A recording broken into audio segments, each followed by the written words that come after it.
저는 은혜와 사랑의 교회 이제는 원로 목사가 된 유봉수 목사입니다. 오늘 저는 요한계시록 22장 20절에서부터 21절에 있는 말씀을 가지고 주님 속히 오십니다라는 제목으로 함께 은혜를 나누겠습니다. 경기도 소재 모 교회의 당회장 목사님 부부는 아침에 일어나 주님 속히 오십니다라고 인사말을 한답니다. 진짜가 오기 전에 가짜가 먼저 오는 것입니다. 데살로니가 후서 2장 3절에서 4절에 있는 말씀을 보니까 자칭 하나님이라 내세우는 멸망의 아들이 나타나기 전에는 재림주의 날이 이르지 않는다고 했습니다. 벌써 한국에는 자칭 하나님이라고 하는 가짜 선지자가 나타났고 자칭 재림 예수라고 하는 가짜 재림이 나타났었습니다. 하나님은 영원 무궁히 살아 계신 분인데 이들 가짜 재림주, 가짜 선지자들은 바로 사기꾼들로서 영원히 살지 못하고 다 죽어서 사라져버리고 말므로 말미암아 스스로 가짜라고 하는 것을 증명했습니다.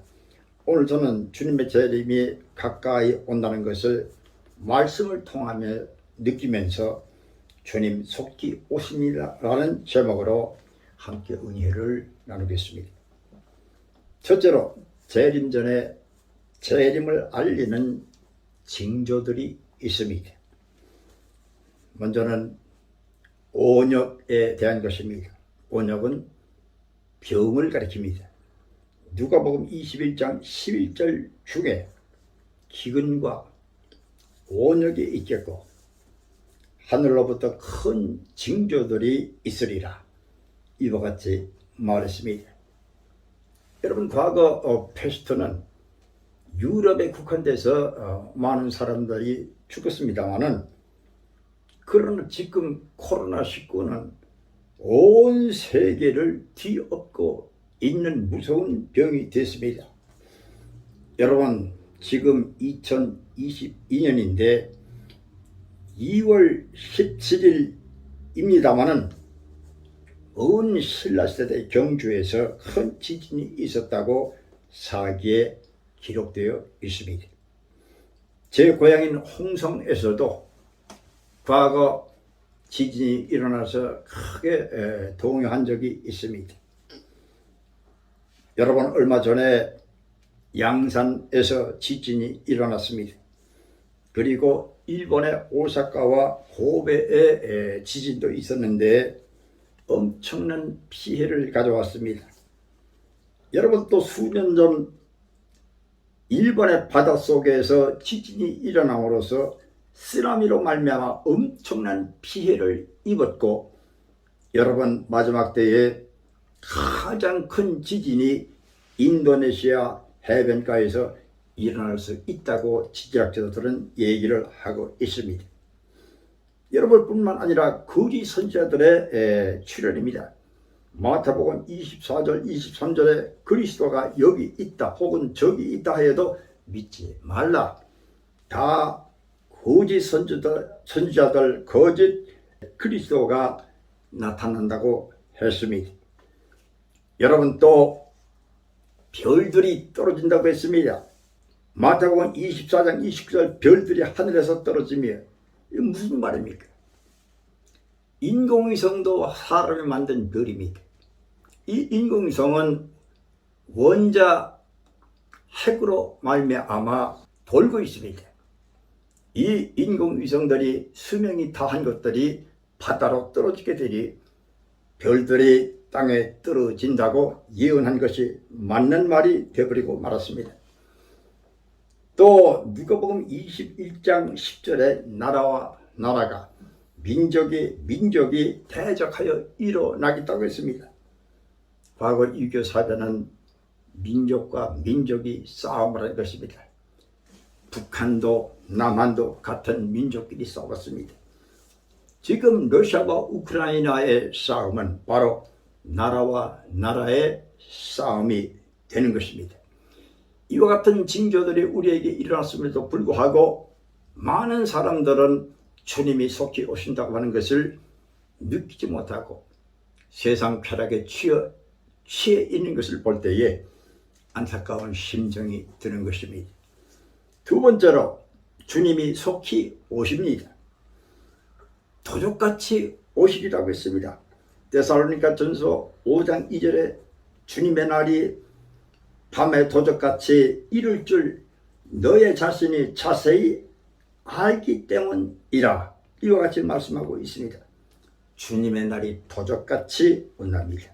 여러분, 밤 2시경에서부터 새벽까지가 가장 어려울 때인데, 가장 어두울 때임에도 불구하고 새벽은 가까이 오고 있다고 하는 사실을 저와 여러분들은 알듯이 지금 이 시대가 가장 어두운 때이며 새벽이 가까이 오도 주님 오실 때가 가까이 오고 있다는 사실을 기억해야 될 것입니다.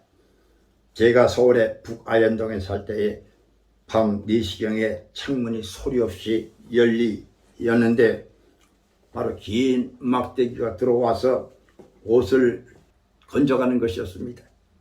그때 저는 잠을 자고 있지 않은 상태에서 바라봤기 때문에 도둑이야 큰 소리를 치니 도적이 도망갔던 사건이 있습니다. 도적은 낮에 오지 않습니다. 밤에 오되 가장 어두운 때에 오는 것입니다. 우리 주님도 이 세상이 가장 칠같이 어두울 때에, 세계 정서가 어두울 때에, 사람들이 깨닫지 못할 때에 주님이 오시겠다고 말씀을 하신 것입니다. 여러분, 우리나라가 해방됐을 때에 어떤 사람은 얘기하기를 아닌 밤중에 찰시의 떡을 받은 것처럼 뜻밖의 갑자기 해방이 왔다고 고백한 적이 있습니다. 해방이 올 줄을 많은 사람들은 몰랐습니다. 갑자기 해방이 들이닥쳐서 감격했습니다. 여러분, 우리 소설 중에 옥중에 춘향전이 있지요. 춘향이는 그 난군이 알선급제에서 속히 자기를 구하러 내려올 줄 모르고 감옥살이 하고 있을 때입니다.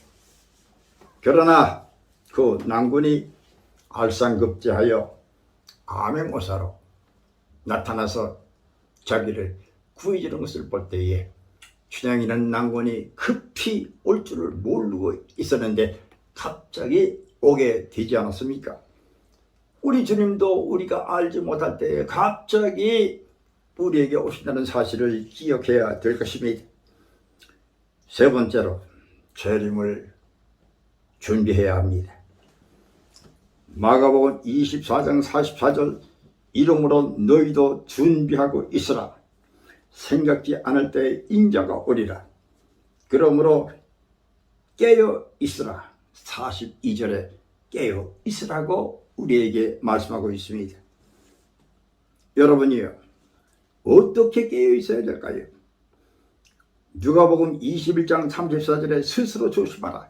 그렇지 아니하면 방탕함과 술 취함과 생활의 염려로 마음이 둔하여지고 뜻밖의 재림이 덫과 같이 너희 속에 임하리라. 이와 같이 말씀하고 있습니다.